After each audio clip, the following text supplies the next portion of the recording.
ഉൽപ്പത്തി പുസ്തകം അദ്ധ്യായം 29. ലാബാന്റെ വീട്ടിൽ. യാക്കോബ് യാത്ര തുടർന്നു.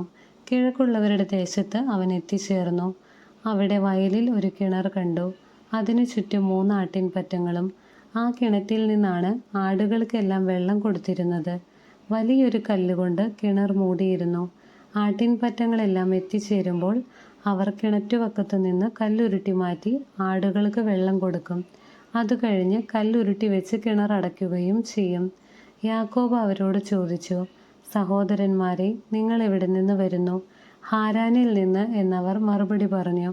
അവൻ വീണ്ടും ചോദിച്ചു, നിങ്ങൾ നാഹോറിന്റെ മകൻ ലാബാനെ അറിയുമോ? അറിയും എന്ന് അവർ പറഞ്ഞു. അവന് സുഖമാണോ? അവൻ ചോദിച്ചു. അതെ, അവർ പറഞ്ഞു. ഇതാ അവന്റെ മകൾ റാഹേൽ ആടുകളുമായി വരുന്നു. അവൻ പറഞ്ഞു, പകൽ ഇനിയും ഏറെയുണ്ടല്ലോ. ആടുകളെ ആലയിലാക്കാൻ നേരമായിട്ടില്ല. ആടുകൾക്ക് വെള്ളം കൊടുത്ത് അവയെ കൊണ്ടുപോയി തീറ്റുക. അവർ പറഞ്ഞു, അങ്ങനെയല്ല, ആട്ടിൻപറ്റങ്ങളെല്ലാം വന്നെത്തുമ്പോഴേ കല്ലുരുട്ടി മാറ്റി ആടുകൾക്ക് വെള്ളം കൊടുക്കാറുള്ളൂ. അവൻ അവരുമായി സംസാരിച്ചു കൊണ്ടിരിക്കെ റാഹേൽ തൻ്റെ പിതാവിൻ്റെ ആടുകളുമായി വന്നു. അവളാണ് അവയെ മേയിച്ചിരുന്നത്. തൻ്റെ മാതൃസഹോദരനായ ലാബാന്റെ മകൾ റാഹേലിനെയും അവൻ്റെ ആടുകളെയും കണ്ടപ്പോൾ യാക്കോബ് ചെന്ന് കിണർ മൂടിയിരുന്ന കല്ലുരുട്ടി മാറ്റുകയും ലാബാന്റെ ആടുകൾക്ക് വെള്ളം കൊടുക്കുകയും ചെയ്തു. പിന്നീട് അവൻ റാഹേലിനെ ചുംബിക്കുകയും ഉറക്കെ കരയുകയും ചെയ്തു. താൻ അവളുടെ പിതാവിൻ്റെ ബന്ധുവും റെബേക്കായുടെ മകനുമാണെന്ന് യാക്കോബ് അവളോട് പറഞ്ഞു. അവൾ ഓടിച്ചെന്ന് പിതാവിനെ വിവരമറിയിച്ചു. തൻ്റെ സഹോദരിയുടെ പുത്രനായ യാക്കോബിൻ്റെ വാർത്ത കേട്ടപ്പോൾ ലാബാൻ അവനെ കാണാൻ ഓടിയെത്തി. അവൻ യാക്കോബിനെ കെട്ടിപ്പിടിച്ച് ചുംബിച്ച് വീട്ടിലേക്ക് കൂട്ടിക്കൊണ്ടുപോയി. യാക്കോബ് വിവരങ്ങളെല്ലാം ലാബാനോട് പറഞ്ഞു. ലാബാൻ പറഞ്ഞു, എൻ്റെ അസ്ഥിയും മാംസവും തന്നെയാണ് നീ. 1 മാസം യാക്കോബ് അവൻ്റെ കൂടെ പാർത്തു. യാക്കോബിൻ്റെ വിവാഹം. ഒരു ദിവസം ലാബാൻ യാക്കോബിനെ വിളിച്ചു പറഞ്ഞു, നീ എൻ്റെ ചാർച്ചക്കാരനാണെന്ന് കരുതി എനിക്ക് വേണ്ടി എന്തിനു വെറുതെ പണിയെടുക്കുന്നു? നിനക്ക് എന്തു പ്രതിഫലം വേണമെന്ന് പറയുക. ലാബാന് 2 പുത്രിമാരുണ്ടായിരുന്നു. മൂത്തവളുടെ പേർ ലെയ എന്നും ഇളയവളുടെ പേർ റാഹേൽ എന്നും. ലെയായുടെ കണ്ണുകൾ മങ്ങിയവയായിരുന്നു. റാഹേലാകട്ടെ സുന്ദരിയും വടിവൊത്തവളുമായിരുന്നു. യാക്കോബ് റാഹേലിൽ അനുരക്തനായി. അവൻ ലാബാനോട് പറഞ്ഞു, അങ്ങയുടെ ഇളയ മകളായ റാഹേലിനു വേണ്ടി 7 കൊല്ലം അങ്ങയുടെ കീഴിൽ ഞാൻ ജോലി ചെയ്യാം. ലാബാൻ പറഞ്ഞു, അവളെ മറ്റാർക്കെങ്കിലും കൊടുക്കുന്നതിനേക്കാൾ നല്ലത് നിനക്ക് തരുന്നതാണ്. എൻ്റെ കൂടെ പാർത്തുകൊള്ളുക. അങ്ങനെ റാഹേലിനു വേണ്ടി യാക്കോബ് 7 കൊല്ലം പണിയെടുത്തു. അവളോടുള്ള സ്നേഹം മൂലം ആ വർഷങ്ങൾ ഏതാനും നാളുകളായി അവന് തോന്നിയുള്ളൂ. യാക്കോബ് ലാബാനോട് പറഞ്ഞു, പറഞ്ഞിരുന്ന സമയം പൂർത്തിയായി. എനിക്കെൻ്റെ ഭാര്യയെ തരുക. ഞാൻ അവളോട് ചേരട്ടെ. ലാബാൻ നാട്ടിലുള്ളവരെയെല്ലാം വിളിച്ചുകൂട്ടി ഒരു വിരുന്ന് നടത്തി. രാത്രിയായപ്പോൾ അവൻ തൻ്റെ മകൾ ലെയായെ യാക്കോബിൻ്റെ അടുത്തേക്ക് കൊണ്ടുചെന്നു. അവൻ അവളോട് കൂടെ ശയിച്ചു. ലാബാൻ ലെയായ്ക്ക് പരിചാരികയായി തൻ്റെ അടിമയായ സിൽഫായെ കൊടുത്തു. നേരം വെളുത്തപ്പോൾ ലെയയാണ് തനിക്ക് ലഭിച്ചതെന്ന് അവൻ മനസ്സിലാക്കി. അവൻ ലാബാനോട് പറഞ്ഞു, എന്താണ് അങ്ങീ ചെയ്തത്? റാഹേലിനു വേണ്ടിയല്ലേ ഞാൻ പണിയെടുത്തത്? എന്നെ ചതിച്ചത് എന്തിന്? ലാബാൻ പറഞ്ഞു, മൂത്തവൾ നിൽക്കെ ഇളയവളെ പറഞ്ഞയക്കുക ഞങ്ങളുടെ നാട്ടിൽ പതിവില്ല. ഇവളുടെ വിവാഹവാരം പൂർത്തിയാകട്ടെ. അതിനുശേഷം ഇളയവളെയും നിനക്ക് തരാം. 7 വർഷത്തേക്ക് കൂടി നീ എനിക്ക് വേണ്ടി വേല ചെയ്യണം. യാക്കോബ് സമ്മതിച്ചു. വിവാഹവാരം പൂർത്തിയായപ്പോൾ ലാബാൻ തൻ്റെ മകളായ റാഹേലിനെയും അവന് ഭാര്യയായി നൽകി. തൻ്റെ അടിമയായ ബിൽഹായെ ലാബാൻ റാഹേലിന് പരിചാരികയായി നൽകി. യാക്കോബ് റാഹേലിൻ്റെ കൂടെയും ശയിച്ചു. അവൻ ലെയായേക്കാൾ കൂടുതൽ റാഹേലിനെ സ്നേഹിച്ചു. 7 വർഷം കൂടി അവൻ ലാബാന്റെ കീഴിൽ വേല ചെയ്തു. യാക്കോബിൻ്റെ മക്കൾ. ലെയ അവഗണിക്കപ്പെടുന്നതായി കർത്താവ് കണ്ടു. അവിടുന്ന് അവൾക്ക് ഗർഭധാരണ ശക്തി നൽകി. റാഹേലാകട്ടെ വന്ധ്യയായിരുന്നു. ലെയ ഗർഭം ധരിച്ച് ഒരു പുത്രനെ പ്രസവിച്ചു. അവൾ അവന് റൂബൻ എന്നു പേരിട്ടു. കാരണം കർത്താവിൻ്റെ കഷ്ടപ്പാട് കണ്ടിരിക്കുന്നു. ഇനി എൻ്റെ ഭർത്താവ് എന്നെ സ്നേഹിക്കുമെന്ന് അവൾ പറഞ്ഞു. അവൾ വീണ്ടും ഗർഭം ധരിച്ച് ഒരു പുത്രനെ പ്രസവിച്ചു. അവൾ പറഞ്ഞു, ഞാൻ അവഗണിക്കപ്പെടുന്നെന്നറിഞ്ഞ് കർത്താവ് എനിക്ക് ഇവനെ കൂടി നൽകിയിരിക്കുന്നു. അവൾ അവന് ശിമയോൻ എന്നു പേരിട്ടു. അവൾ പിന്നെയും ഗർഭിണിയായി ഒരു മകനെ പ്രസവിച്ചു. അവൾ പറഞ്ഞു, ഇനി എൻ്റെ ഭർത്താവ് എന്നോട് കൂടുതൽ അടുക്കും, കാരണം ഞാൻ അവന് 3 പുത്രന്മാരെ നൽകിയിരിക്കുന്നു. അതുകൊണ്ട് അവൾ അവനെ ലേവി എന്ന് വിളിച്ചു. അവൾ വീണ്ടും ഗർഭം ധരിക്കുകയും ഒരു പുത്രനെ പ്രസവിക്കുകയും ചെയ്തു. അവൾ പറഞ്ഞു, ഞാൻ കർത്താവിനെ സ്തുതിക്കും. അതുകൊണ്ട് അവൾ അവന് യൂദ എന്നു പേരിട്ടു. പിന്നീട് കുറേ കാലത്തേക്ക് അവൾ പ്രസവിച്ചില്ല. അധ്യായം 30. യാക്കോബിന് മക്കളെ നൽകാൻ തനിക്ക് സാധിക്കുന്നില്ലെന്ന് കണ്ടപ്പോൾ റാഹേലിന് തൻ്റെ സഹോദരിയോട് അസൂയ തോന്നി. അവൾ യാക്കോബിനോട് പറഞ്ഞു, എനിക്ക് മക്കളെ തരുക, അല്ലെങ്കിൽ ഞാൻ മരിക്കും. യാക്കോബ് കോപിച്ച് അവളോട് പറഞ്ഞു, ഞാൻ ദൈവത്തിൻ്റെ സ്ഥാനത്താണോ? അവിടുന്നല്ലേ നിനക്ക് സന്താനം നിഷേധിച്ചിരിക്കുന്നത്? അവൾ പറഞ്ഞു, ഇതാ എൻ്റെ പരിചാരികയായ ബിൽഹ, അവളെ പ്രാപിക്കുക. അവളുടെ സന്താനത്തെ അവൾ എൻ്റെ മടിയിൽ വയ്ക്കും. അങ്ങനെ അവളിലൂടെ എനിക്ക് മക്കളെ ലഭിക്കും. അവൾ തൻ്റെ പരിചാരിക ബിൽഹായെ അവന് നൽകി. യാക്കോബ് അവളെ പ്രാപിച്ചു. ബിൽഹ ഗർഭം ധരിക്കുകയും യാക്കോബിന് അവളിൽ ഒരു പുത്രൻ ജനിക്കുകയും ചെയ്തു. അപ്പോൾ റാഹേൽ പറഞ്ഞു, ദൈവം എനിക്ക് അനുകൂലമായി വിധിച്ചിരിക്കുന്നു. എൻ്റെ പ്രാർത്ഥന കേട്ട് എനിക്കൊരു പുത്രനെ നൽകിയിരിക്കുന്നു. അതുകൊണ്ട് അവൾ അവന് ദാൻ എന്നു പേരിട്ടു. റാഹേലിൻ്റെ പരിചാരികയായ ബിൽഹ വീണ്ടും ഗർഭിണിയായി. അവളിൽ യാക്കോബിന് രണ്ടാമതൊരു പുത്രൻ കൂടി ജനിച്ചു. റാഹേൽ പറഞ്ഞു, എൻ്റെ സഹോദരിയുമായി കടുത്ത മത്സരം നടത്തി ഞാൻ ജയിച്ചിരിക്കുന്നു. അവൾ അവനെ നഫ്താലി എന്ന് വിളിച്ചു. തനിക്ക് വീണ്ടും മക്കളുണ്ടാവുന്നില്ലെന്നു കണ്ട ലയ തൻ്റെ പരിചാരികയായ സിൽഫായെ യാക്കോബിന് നൽകി. ലയായുടെ പരിചാരികയായ സിൽഫായിൽ യാക്കോബിന് ഒരു പുത്രൻ ജനിച്ചു. ഭാഗ്യം എന്ന് ഉദ്ഘോഷിച്ചുകൊണ്ട് ലയ അവന് ഗാദ് എന്നു പേരിട്ടു. ലയായുടെ പരിചാരികയായ സിൽഫായിൽ യാക്കോബിന് വീണ്ടും ഒരു പുത്രൻ ജനിച്ചു. ലയ പറഞ്ഞു, ഞാൻ ഭാഗ്യവതിയാണ്, സ്ത്രീകൾ എന്നെ ഭാഗ്യവതി എന്ന് വിളിക്കും. അതുകൊണ്ട് അവൾ അവന് ആശേർ എന്ന് പേരിട്ടു. ഗോതമ്പ് കൊയ്യുന്ന കാലത്ത് റൂബൻ വയലിൽ പോയി. അവൻ ദൂദായിപ്പഴം കാണുകയും അവ പറിച്ചുകൊണ്ടുവന്ന് തൻ്റെ അമ്മയായ ലേയായ്ക്ക് കൊടുക്കുകയും ചെയ്തു. അപ്പോൾ റാഹേൽ ലേയായോട്, നിന്റെ മകൻ കൊണ്ടുവന്ന ദൂദായിപ്പഴം കുറച്ച് എനിക്കും തരിക എന്ന് പറഞ്ഞു. ലേയ കയർത്തു പറഞ്ഞു, എൻ്റെ ഭർത്താവിനെ കൈയടക്കി വെച്ചിരിക്കുന്നത് പോരെ, എൻ്റെ മകൻ്റെ ദൂദായിപ്പഴവും നിനക്ക് വേണോ? റാഹേൽ പറഞ്ഞു, നിന്റെ മകൻ്റെ ദൂദായിപ്പഴത്തിന് പ്രതിഫലമായി അദ്ദേഹം ഇന്ന് രാത്രി നിന്റെ കൂടെ ശയിച്ചു കൊള്ളട്ടെ. യാക്കോബ് വൈകുന്നേരം വയലിൽ നിന്ന് വന്നപ്പോൾ ലേയ അവനോട് പറഞ്ഞു, അങ്ങ് ഇന്ന് എൻ്റെ അടുത്ത് വരണം, കാരണം എൻ്റെ മകൻ്റെ ദൂദായിപ്പഴം കൊടുത്ത് ഞാൻ അങ്ങയെ വാങ്ങിയിരിക്കുകയാണ്. അവൻ അന്ന് രാത്രി അവളോട് കൂടെ ശയിച്ചു. ദൈവം ലേയായുടെ പ്രാർത്ഥന കേട്ടു. അവൾ വീണ്ടും ഗർഭം ധരിച്ച് യാക്കോബിന് 5ാമതൊരു മകനെ കൂടി നൽകി. എൻ്റെ പരിചാരികയെ ഭർത്താവിന് കൊടുത്തതിന് ദൈവം എനിക്ക് പ്രതിഫലം തന്നു എന്ന് പറഞ്ഞ് അവൾ അവനെ ഇസാക്കർ എന്ന് വിളിച്ചു. ലയ വീണ്ടും ഗർഭിണിയായി. യാക്കോബിന് അവൾ 6ാമത്തെ മകനെ പ്രദാനം ചെയ്തു. ദൈവം എനിക്ക് നല്ല സമ്മാനം തന്നിരിക്കുന്നു. ഇനി ഭർത്താവ് എന്നോടത്ത് വസിക്കും. അവന് ഞാൻ 6 മക്കളെ കൊടുത്തിരിക്കുന്നല്ലോ എന്ന് പറഞ്ഞ് അവൾ അവന് സെബുലൂൺ എന്ന് പേരിട്ടു. അവൾക്കൊരു പുത്രിയും ജനിച്ചു. അവൾ തൻ്റെ പുത്രിയെ ദീന എന്ന് വിളിച്ചു. ദൈവം റാഹേലിനെ സ്മരിച്ചു. അവിടുന്ന് അവളുടെ പ്രാർത്ഥന കേൾക്കുകയും അവളുടെ വന്ധ്യത്വം അവസാനിപ്പിക്കുകയും ചെയ്തു. അവൾ ഗർഭം ധരിച്ച് ഒരു പുത്രനെ പ്രസവിച്ചു. അവൾ പറഞ്ഞു, എൻ്റെ അപമാനം ദൈവം നീക്കിക്കളഞ്ഞിരിക്കുന്നു. കർത്താവ് എനിക്കൊരു പുത്രനെ കൂടി തരട്ടെ എന്ന് പറഞ്ഞ് അവൾ അവന് ജോസഫ് എന്നു പേരിട്ടു. യാക്കോബിൻ്റെ സമ്പത്ത്. റാഹേൽ ജോസഫിനെ പ്രസവിച്ചു കഴിഞ്ഞ് യാക്കോബ് ലാബാനോട് പറഞ്ഞു, എന്നെ പറഞ്ഞയക്കുക, ഞാൻ എൻ്റെ നാട്ടിലേക്ക് പോകട്ടെ. എൻ്റെ ഭാര്യമാരെയും മക്കളെയും എനിക്ക് തരിക. അവർക്ക് വേണ്ടിയാണ് ഞാൻ അങ്ങയെ സേവിച്ചത്. ഇനി ഞാൻ പോകട്ടെ. ഞാൻ ചെയ്ത സേവനം അങ്ങേക്ക് അറിയാമല്ലോ. ലാബാൻ മറുപടി പറഞ്ഞു, നിനക്ക് എന്നോട് താല്പര്യമുണ്ടെങ്കിൽ നീ പോകരുത്. നീ മൂലമാണ് കർത്താവ് എന്നെ അനുഗ്രഹിച്ചത് എന്ന് എനിക്കറിയാം. നിനക്ക് എന്ത് പ്രതിഫലം വേണമെന്ന് പറയുക, അത് ഞാൻ തരാം. യാക്കോബ് അവനോട് പറഞ്ഞു, ഞാൻ എപ്രകാരം അങ്ങേക്ക് വേണ്ടി ജോലി ചെയ്തെന്നും എൻ്റെ മേൽനോട്ടത്തിൽ അങ്ങയുടെ ആടുമാടുകൾ എത്ര പെരുകിയെന്നും അങ്ങേക്ക് അറിയാമല്ലോ. ഞാൻ വരുന്നതിന് മുൻപ് വളരെ കുറച്ച് ആടുകളെ അങ്ങേക്കുണ്ടായിരുന്നുള്ളൂ. ഇപ്പോൾ അവ വളരെ പെരുകിയിരിക്കുന്നു.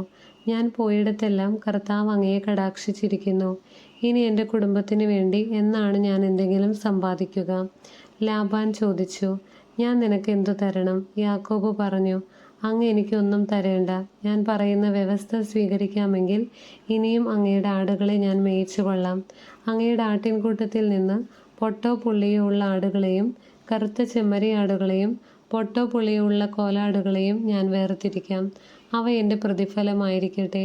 മേലിൽ അങ്ങ് എൻ്റെ പ്രതിഫലം പരിശോധിക്കുമ്പോൾ എൻ്റെ വിശ്വസ്തത അങ്ങേക്ക് ബോധ്യമാകും. എൻ്റെ കോലാടുകളിൽ പൊട്ടോ പുള്ളിയോ ഇല്ലാത്തതും ചെമ്മരിയാടുകളിൽ കറുപ്പില്ലാത്തതും കണ്ടാൽ അവ മോഷ്ടിക്കപ്പെട്ടതായി കണക്കാക്കാം. ലാബാൻ പറഞ്ഞു, ശരി, നീ പറഞ്ഞതുപോലെ തന്നെയാകട്ടെ. അന്നു തന്നെ ലാബാൻ പൊട്ടോ പുള്ളിയോ ഉള്ള എല്ലാ മുട്ടാടുകളെയും പെണ്ണാടുകളെയും വെളുത്ത മറുകുള്ള എല്ലാ ആടുകളെയും കറുത്ത ചെമ്മരിയാടുകളെയും വേർതിരിച്ച് അവയെ തൻ്റെ പുത്രന്മാരെ ഏൽപ്പിച്ചു. ബാക്കിയുള്ള ആടുകളെ യാക്കോബിനെ ഏൽപ്പിച്ചു. തനിക്കും യാക്കോബിനും മധ്യേ 3 ദിവസത്തെ യാത്രാദൂരം ഏർപ്പെടുത്തുകയും ചെയ്തു. യാക്കോബ് ഇലവിൻ്റെയും ബദാമിൻ്റെയും അഴിഞ്ഞിലിൻ്റെയും പച്ചക്കമ്പുകൾ വെട്ടിയെടുത്ത് അവയിൽ അങ്ങിങ്ങ് വെളുപ്പ് കാണത്തക്ക വിധം തൊലിയുരിഞ്ഞു കളഞ്ഞു. താൻ തൊലിയുരിഞ്ഞു മാറ്റിയ കമ്പുകൾ ആടുകൾ വെള്ളം കുടിക്കുന്ന പാത്തികളിൽ അവയുടെ മുൻപിൽ അവൻ കുത്തി നിർത്തി. വെള്ളം കുടിക്കാൻ വരുമ്പോഴാണ് അവ ഇണ ചേരാറുള്ളത്. ആടുകൾ ഈ കമ്പുകളുടെ മുൻപിൽ ഇണ ചേർന്നു. അവയ്ക്ക് പൊട്ടും പുള്ളിയും വരയുമുള്ള കുട്ടികളുണ്ടായി. യാക്കോബ് ചെമ്മരിയാടുകളെ വേർതിരിച്ച് ലാബാന്റെ കൂട്ടത്തിലെ വരയുള്ളതും കറുത്തതുമായ ആടുകളുടെ നേരെ നിർത്തി. തൻ്റെ കൂട്ടത്തെ ലാബാന്റേതിനോട് ചേർക്കാതെ മാറ്റി നിർത്തുകയും ചെയ്തു. കൊഴുത്ത ആടുകൾ ഇണ ചേരുമ്പോൾ അവൻ ഈ കമ്പുകൾ അവയുടെ കൺമുൻപിൽ പാത്തികളിൽ വയ്ക്കും. തന്മൂലം കമ്പുകൾക്കിടയിൽ അവ ഇണചേർന്നു. എന്നാൽ മെലിഞ്ഞവ ഇണചേർന്നപ്പോൾ അവൻ കമ്പുകൾ നാട്ടിയില്ല. അങ്ങനെ മെലിഞ്ഞവ ലാബാന്റേതും കരുത്തുള്ളവ യാക്കോബിൻ്റേതുമായി. ഇപ്രകാരം യാക്കോബ് വലിയ സമ്പന്നനായി. അവന് ധാരാളം ആടുകളും ദാസീദാസന്മാരും ഒട്ടകങ്ങളും കഴുതകളും ഉണ്ടായി. അധ്യായം 31. യാക്കോബ് ഒളിച്ചോടുന്നു. ലാബാന്റെ മക്കൾ ഇങ്ങനെ പറയുന്നത് യാക്കോബ് കേട്ടു. നമ്മുടെ പിതാവിൻ്റെ സ്വത്തെല്ലാം യാക്കോബ് കൈവശപ്പെടുത്തി. നമ്മുടെ പിതാവിൻ്റെ മുതൽ കൊണ്ടാണ് അവൻ ഈ സ്വത്തൊക്കെ സമ്പാദിച്ചത്. ലാബാന് തന്നോട് പണ്ടത്തെ പോലെ താല്പര്യമില്ലെന്ന് അവൻ്റെ മുഖഭാവത്തിൽ നിന്ന് യാക്കോബിന് മനസ്സിലായി. കർത്താവ് യാക്കോബിനോട് അരുളി ചെയ്തു, നിന്റെ പിതാക്കന്മാരുടെയും ചാർച്ചക്കാരുടെയും നാട്ടിലേക്ക് തിരിച്ചു പോവുക. ഞാൻ നിന്നോട് കൂടെ ഉണ്ടായിരിക്കും. യാക്കോബ് റാഹേലിനെയും ലെയായെയും താൻ ആട് മേച്ചിരുന്ന വയലിലേക്ക് വിളിപ്പിച്ചു. അവൻ അവരോട് പറഞ്ഞു, മുമ്പത്തെ പോലെയല്ല നിങ്ങളുടെ പിതാവിന് എന്നോടുള്ള മനോഭാവം. എന്നാൽ എൻ്റെ പിതാവിൻ്റെ ദൈവം എൻ്റെ കൂടെയുണ്ടായിരുന്നു. എൻ്റെ കഴിവ് മുഴുവനും ഉപയോഗിച്ച് നിങ്ങളുടെ പിതാവിന് വേണ്ടി ഞാൻ പണിയെടുത്തിട്ടുണ്ടെന്ന് നിങ്ങൾക്കറിയാമല്ലോ. എന്നിട്ടും നിങ്ങളുടെ പിതാവ് എന്നെ ചതിക്കുകയും 10 തവണ എൻ്റെ കൂലിയിൽ മാറ്റം വരുത്തുകയും ചെയ്തു. പക്ഷേ എന്നെ ദ്രോഹിക്കാൻ ദൈവം അവനെ അനുവദിച്ചില്ല. പുള്ളിയുള്ള ആടുകളായിരിക്കും നിന്റെ കൂലി എന്നവൻ പറഞ്ഞാൽ എല്ലാ ആടും പുള്ളിയുള്ളതിനെ പ്രസവിക്കും. അതല്ല, വരയുള്ള ആടുകളായിരിക്കും നിനക്ക് കൂലി എന്നവൻ പറഞ്ഞാൽ ആടുകളൊക്കെ വരയുള്ളതിനെ പ്രസവിക്കും. അങ്ങനെ ദൈവം നിങ്ങളുടെ പിതാവിൻ്റെ ആടുകളെ അവനിൽ നിന്നെടുത്ത് എനിക്ക് തന്നിരിക്കുന്നു. ആടുകൾ ഇണചേരുന്ന കാലത്ത് എനിക്കുണ്ടായ സ്വപ്നത്തിൽ ഞാൻ തല ഉയർത്തി നോക്കിയപ്പോൾ ഇണചേരുന്ന മുട്ടാടുകളൊക്കെ പൊട്ടും പുള്ളിയും വരയുമുള്ളവയായിരുന്നു. അപ്പോൾ ദൈവത്തിൻ്റെ ദൂതൻ സ്വപ്നത്തിൽ യാക്കോബെ എന്ന് വിളിച്ചു. ഇതാ, ഞാൻ ഇന്നു വിളി കേട്ടു. ദൂതൻ പറഞ്ഞു, തല ഉയർത്തി നോക്കുക, ഇണചേരുന്ന മുട്ടാടുകളെല്ലാം പൊട്ടും പുള്ളിയും വരയുമുള്ളവയാണ്. ലാബാൻ നിന്നോട് ചെയ്യുന്നതൊക്കെ ഞാൻ കാണുന്നുണ്ട്. നീ കൽത്തൂണിന് അഭിഷേകം ചെയ്യുകയും വ്രതമെടുക്കുകയും ചെയ്ത സ്ഥലമായ ബേഥേലിലെ ദൈവമാണ് ഞാൻ. എഴുന്നേറ്റ് ഇവിടം വിട്ട് നിന്റെ ചാർച്ചക്കാരുടെ നാട്ടിലേക്ക് തിരിച്ചു പോവുക. റാഹേലും ലെയായും പറഞ്ഞു, നമ്മുടെ പിതാവിൻ്റെ വീട്ടിൽ നമുക്ക് എന്തെങ്കിലും ഓഹരിയോ അവകാശമോ ഉണ്ടോ? നമ്മളെ അന്യരായിട്ടല്ലേ അവൻ കരുതുന്നത്. നമ്മെ വിൽക്കുകയും കിട്ടിയ പണം തിന്നു നശിപ്പിക്കുകയും അല്ലേ ചെയ്തത്. നമ്മുടെ പിതാവിൽ നിന്ന് ദൈവം എടുത്തു മാറ്റിയ സ്വത്തെല്ലാം നമുക്കും നമ്മുടെ മക്കൾക്കും അവകാശപ്പെട്ടതാണ്. അതിനാൽ ദൈവം അങ്ങയോട് കൽപ്പിച്ചത് ചെയ്യുക. യാക്കോബ് മക്കളെയും ഭാര്യമാരെയും ഒട്ടകപ്പുറത്ത് കയറ്റി. അവർ കാലികളെയും ആടുമാടുകളെയും തെളിച്ചുകൊണ്ട് പാദാൻ ആരാമിൽ വെച്ച് സമ്പാദിച്ച സകല സ്വത്തുക്കളുമായി കാനാൻ ദേശത്ത് തൻ്റെ പിതാവായ ഇസ്ഹാക്കിൻ്റെ അടുത്ത്. ലാബാൻ ആടുകളുടെ രോമം വെട്ടാൻ പോയിരിക്കുകയായിരുന്നു. റാഹേൽ തൻ്റെ പിതാവിൻ്റെ കുലദേവന്മാരുടെ വിഗ്രഹങ്ങളെല്ലാം കട്ടെടുത്തു. അരമായനായ ലാബാനെ യാക്കോബ് കബളിപ്പിച്ച് സ്ഥലം വിട്ടു പോകാൻ ഉദ്ദേശിക്കുന്ന കാര്യം അവനെ അറിയിച്ചില്ല. തനിക്കുള്ളതെല്ലാം എടുത്തുകൊണ്ടാണ് അവൻ സ്ഥലം വിട്ടത്. അവൻ നദി കടന്നു മലമ്പ്രദേശമായ ഗിലെയാദിനു നേരെ തിരിഞ്ഞു. ലാബാൻ പിന്തുടരുന്നു. യാക്കോബ് ഒളിച്ചുപോയ കാര്യം 3-ാം ദിവസമാണ് ലാബാൻ അറിഞ്ഞത്. തൻ്റെ സഹോദരന്മാരെയും കൂട്ടി ലാബാൻ 7 ദിവസം യാക്കോബിനെ പിന്തുടർന്ന് മലമ്പ്രദേശമായ ഗിലെയാദിൽ വെച്ച് അവൻ്റെ അടുക്കൽ എത്തിച്ചേർന്നു. എന്നാൽ ദൈവം രാത്രി ഒരു സ്വപ്നത്തിൽ പ്രത്യക്ഷപ്പെട്ട് അരമായനായ ലാബാനോട് പറഞ്ഞു, നല്ലതോ ചീത്തയോ ആയ ഒരു വാക്ക് പോലും യാക്കോബിനോട് പറയാതിരിക്കാൻ സൂക്ഷിച്ചുകൊള്ളുക. യാക്കോബ് മലമ്പ്രദേശത്ത് കൂടാരമടിച്ചിരിക്കെ ലാബാൻ അവൻ്റെ മുൻപിൽ കടന്നു. തൻ്റെ ചാർച്ചക്കാരുമൊത്ത് ലാബാനും ഗിലെയാദിലെ മലമ്പ്രദേശത്ത് കൂടാരമടിച്ചു. ലാബാൻ യാക്കോബിനോട് ചോദിച്ചു, നീ എന്താണ് ഈ ചെയ്തത്? എന്നെ കബളിപ്പിച്ച് വാളാൽ നേടിയ തടവുകാരെപ്പോലെ എൻ്റെ പെൺമക്കളെ കൊണ്ടുപോകുന്നത് എന്തുകൊണ്ട്? എന്നെ കബളിപ്പിച്ച് എന്നോട് പറയാതെ ഒളിച്ചോടിയത് എന്തിനാണ്? ഞാൻ ആഹ്ലാദത്തോടെ പാട്ടുപാടി കിന്നരവും വീണയും വായിച്ച് നിങ്ങളെ യാത്രയാക്കുമായിരുന്നല്ലോ. എനിക്കെൻ്റെ പുത്രന്മാരെയും പുത്രിമാരെയും ചുംബിക്കുന്നതിന് അവസരം തരാഞ്ഞതെന്ത്? നീ ബുദ്ധിശൂന്യമായിട്ടാണ് പ്രവർത്തിച്ചത്. നിന്നെ ഉപദ്രവിക്കാൻ എനിക്ക് കഴിയും. എന്നാൽ നല്ലതോ ചീത്തയോ ആയി യാതൊന്നും യാക്കോബിനോട് പറയാതിരിക്കാൻ സൂക്ഷിക്കുക എന്ന് നിങ്ങളുടെ പിതാവിൻ്റെ ദൈവം കഴിഞ്ഞ രാത്രി എന്നോട് പറഞ്ഞു. പിതാവിൻ്റെ വീട്ടിലെത്താനുള്ള തീവ്രമായ ആഗ്രഹം കൊണ്ടാണ് നീ പോന്നതെങ്കിൽ എൻ്റെ കുലദേവന്മാരെ കട്ടെടുത്തത് എന്തിന്? യാക്കോബ് ലാബാനോട് പറഞ്ഞു, അങ്ങയുടെ പുത്രിമാരെ അങ്ങ് ബലം പ്രയോഗിച്ച് എന്നിൽ നിന്ന് പിടിച്ചെടുക്കുമെന്ന് ഞാൻ ഭയപ്പെട്ടു. അങ്ങയുടെ ദേവന്മാർ ആരുടെ കയ്യിൽ കാണുന്നുവോ അയാൾ മരിക്കട്ടെ. അങ്ങയുടേതെന്തെങ്കിലും എൻ്റെ കൈവശമുണ്ടെങ്കിൽ നമ്മുടെ സഹോദരങ്ങളെ സാക്ഷി നിർത്തി തിരിച്ചെടുത്തുകൊള്ളുക. റാഹേൽ ദേവന്മാരെ മോഷ്ടിച്ച വിവരം യാക്കോബ് അറിഞ്ഞിരുന്നില്ല. ലാബാൻ യാക്കോബിൻ്റെയും ലെയായുടെയും 2 പരിചാരികമാരുടെയും കൂടാരങ്ങളിൽ പരിശോധിച്ചു. അവ അവിടെ എങ്ങും കണ്ടില്ല. ലെയായുടെ കൂടാരത്തിൽ നിന്ന് പുറത്തു കടന്ന് അവൻ റാഹേലിൻ്റെ കൂടാരത്തിലേക്ക് ചെന്നു. റാഹേൽ വിഗ്രഹങ്ങൾ എടുത്ത് ഒരു ഒട്ടകഭാണ്ഡത്തിൽ ഒളിച്ച് അതിന്മേൽ കയറിയിരുന്നു. കൂടാരത്തിലെല്ലാം തിരഞ്ഞിട്ടും അവനൊന്നും കണ്ടെത്തിയില്ല. റാഹേൽ പിതാവിനോട് പറഞ്ഞു, അങ്ങയുടെ മുൻപിൽ എനിക്ക് എഴുന്നേൽക്കാൻ കഴിയാത്തതിൽ അങ്ങ് കോപിക്കരുതേ. എനിക്കിപ്പോൾ മാസമുറയാണ്. അവൻ തിരഞ്ഞെങ്കിലും വിഗ്രഹങ്ങൾ കണ്ടെത്തിയില്ല. അപ്പോൾ രോഷാകുലനായ യാക്കോബ് ലാബാനോട് കയർത്തു. അവൻ ചോദിച്ചു, എൻ്റെ പേരിലുള്ള കുറ്റം എന്താണ്? ഇത്ര ആവേശത്തോടെ എൻ്റെ പിന്നാലെ പാഞ്ഞു വരാൻ എന്തു തെറ്റാണ് ഞാൻ ചെയ്തത്? എൻ്റെ സാധനങ്ങളൊക്കെ പരിശോധിച്ചില്ലേ? അങ്ങയുടെ വീട്ടുവകകളിൽ എന്താണ് അതിൽ കണ്ടെത്തിയത്? അങ്ങയുടെയും എൻ്റെയും സഹോദരങ്ങളുടെ മുൻപിൽ അവയൊക്കെ നിരത്തി വയ്ക്കുക. അവർ വിധി പറയട്ടെ. 20 കൊല്ലം ഞാൻ അങ്ങയോട് കൂടെയായിരുന്നു. അങ്ങയുടെ ചെമ്മരിയാടുകൾക്കും കോലാടുകൾക്കും ഗർഭഛിദ്രം സംഭവിച്ചിട്ടില്ല.